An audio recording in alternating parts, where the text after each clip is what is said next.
Gainezka indarrez gainezka.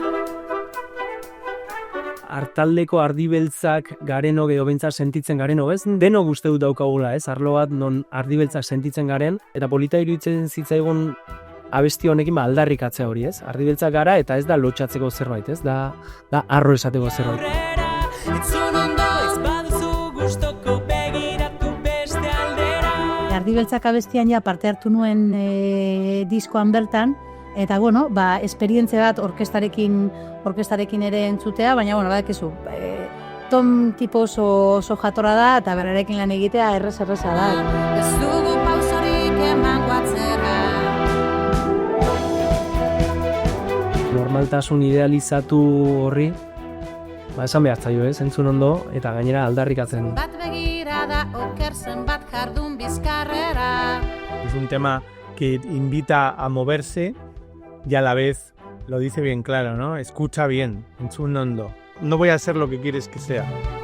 Entzun ondo, marea gora bezala gera. Entzun ondo, geldi ezinak beti aurrera. Nik uste musikak danetarako tokia behar duela, ez? Behar duela tokia aldarrirako, behar duela tokia laitasunerako, tristurarako.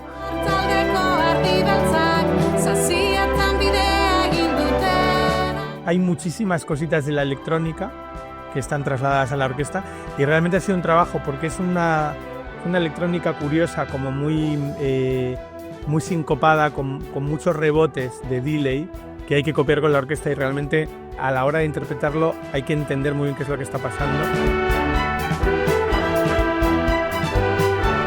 Nik uste dut historiaren parte bat izaten ari dela ura bere bidean, ez? Euskal Herriaren historiaren parte bat, euskal kulturaren parte bat.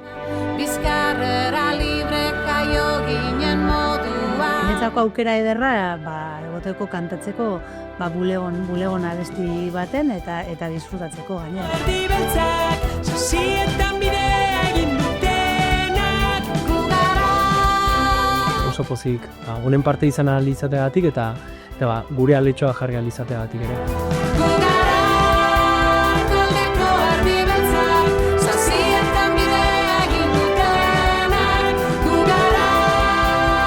Kontrakorrontea, ez dugu pausorik emango atzera.